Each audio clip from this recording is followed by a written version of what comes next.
আসমানকে উচিত শিক্ষা দিয়ে কোজাগরী নিজেই ভেঙে পড়ল। সম্পূর্ণ জানতে দেখতে থাকো। কোজাগরীর কথাই বারবার ভাবতে থাকে আসমান। আর অন্যদিকে তোতা নিজেও খুব ভেঙে পড়েছে।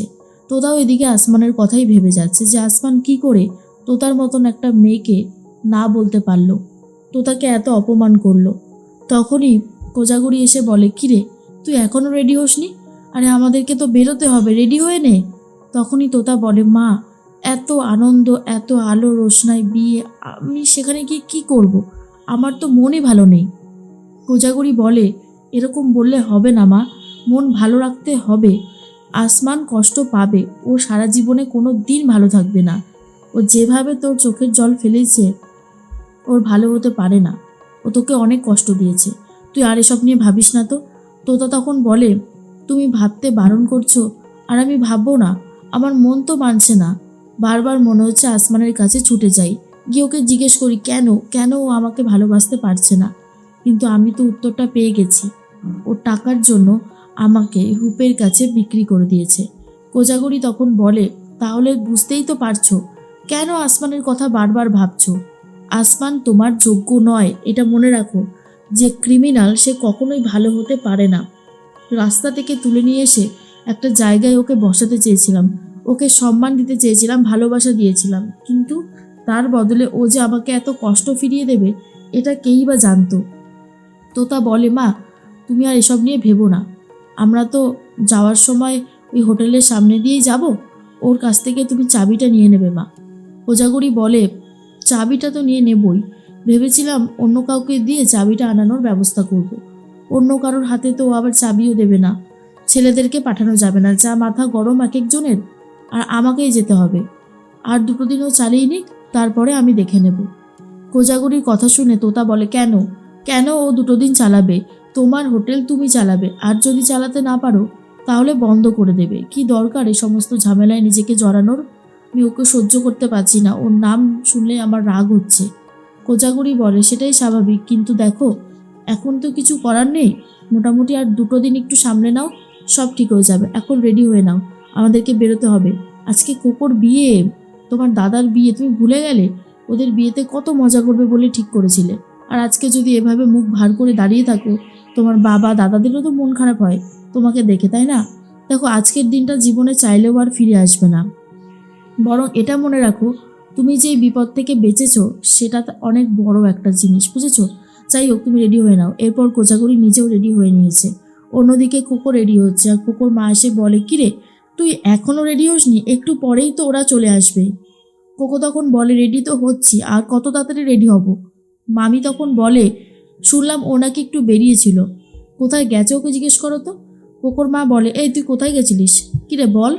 কোকো তখন বলে, মা আমি সেই বাচ্চাটুকু নেই এখন আর, যে তুমি বলবে আমি বলে দেব। সব থেকে বড় কথা, আমি একটা কাজে গেছিলাম, আমার কাজের দরকার ছিল তাই গেছিলাম।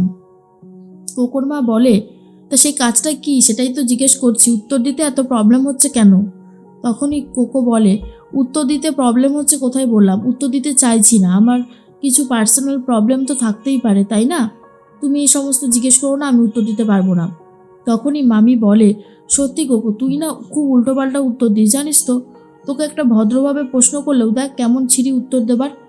এরপরেই মামি তখন বলে, ওই যে কোজাগরী দেবী, যিনি কিনা হোটেল খুলেছে, উনিও এরকম ট্যারা ট্যারা উত্তর দেয়, আর তুইও এরকম ট্যারা ট্যারা উত্তর দিস কেন রে? এরপরেই কোকো তখন বলে, শোনো, আমার শাশুড়ি কি করেছে না করেছে আমার জানার দরকার নেই, কারণ আমি আমার শাশুড়িকে সম্পূর্ণ বিশ্বাস করি আর সাপোর্টও করি। আমার তো গর্ব হয় যে আমি এরকম একজন শাশুড়ি পেয়েছি, আর আমি তো ওই বাড়িতে সংসার করব। তো তোমরা যদি এই সমস্ত আমার সংসার নিয়ে কথা বলতে থাকো তাহলে কি করে হবে? কোকোর মা বলে, কেন তোর মামি কথা বলতে পারে না? কেন পারে না? কোকো বলে, কারণ মামি সংসারটা করবে না, করব আমি। আমি যেমন মামি সংসার নিয়ে কোনো কথা বলতে পারি না, সেই অধিকার আমার নেই, তেমন মামিও পারে না আমার সংসার নিয়ে কথা বলতে। আশা করি তুমি আমার কথাটা বুঝতে পেরেছো, আর না বুঝতে পারলেও আমার কিছু করার নেই।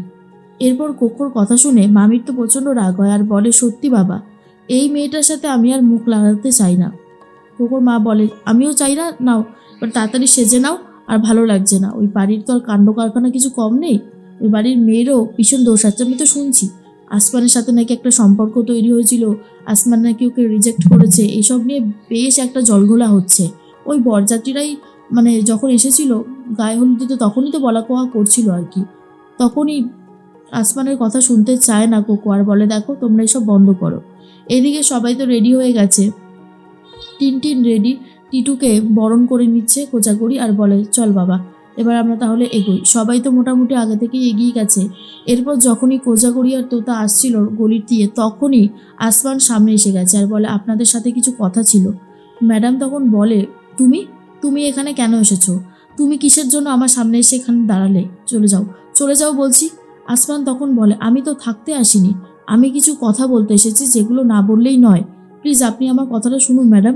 কোজাগরি আসমানের কোনো কথাই শুনতে চায় না আর বলে আমি তোমার কোনো কথা শুনবো না, বলছি না এখান থেকে চলে যেতে।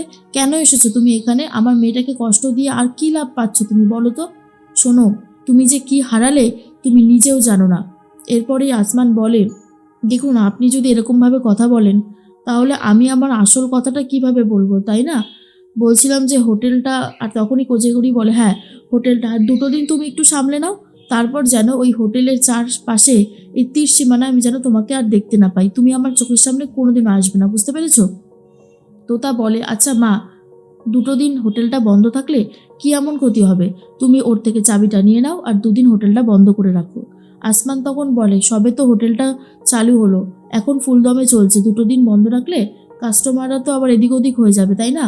আমার মনে হয় 2দিন বন্ধ রাখা ঠিক হবে না। আমি তো কথা দিয়েছিলাম এই 2দিন আমি সামলে নেব, তারপর থেকে না হয় আপনি সামলাবেন। এরপরেই কোজাগরি বলে তোমাকে আর সামলাতে হবে না, অনেক করেছো তুমি, অনেক, তোমাকে ভালোবাসা দিয়েছিলাম, তোমাকে সাহায্য করতে চেয়েছিলাম যাতে তুমি একটা জীবনে কিছু করতে পারো। তুমি কি করলে? তুমি আমার মেয়েকেই কাঁদিয়ে ছাড়লে। সত্যি আসমান, তোমার এই ঋণ আমি যে কিভাবে শোধ করব কে জানে। কোজাগরি আসমানকে যেই কথাগুলো বলছে কোজাগরি নিজেরও কষ্ট হচ্ছে, কোজাগরি খুব কান্নাকাটি করতে থাকে। আর তারপরে আসমান বলে আমারও সামনে বিয়ে হবে, আমিও আপনাকে আমার গার্লফ্রেন্ডের সাথে পরিচয় করিয়ে দেবো। আর এই সমস্ত কথা শুনে তো তোতা আরও বেশি করে রাগ করে।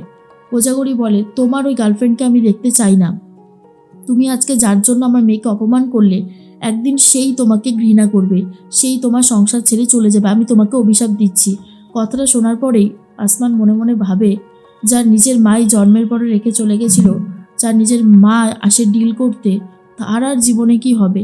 আমি তো নিজেই অন্ধকারে পড়েছিলাম আর এখন আবারও অন্ধকারে ঢুকে গেলাম। অবশ্য সেটা আমার নিজের জন্যই হয়েছে, নিজের দোষেই আমি করেছি। তোতা তুমি ভালো থেকো, আমি চেয়েছিলাম তুমি আমাকে যেন অনেক অনেক ঘৃণা করো, তোমার মন থেকে যেন আমি অনেক দূরে চলে যাই, আর সেটাই আমি করতে পেরেছি, যা কিছু তো অন্তত পেরেছি করতে। তোমার ভালো হোক, তুমি সারা জীবন ভালো থাকো। এই বলেই কোজাগরি আর তোতার থেকে বিদায় নিচ্ছে আসমান।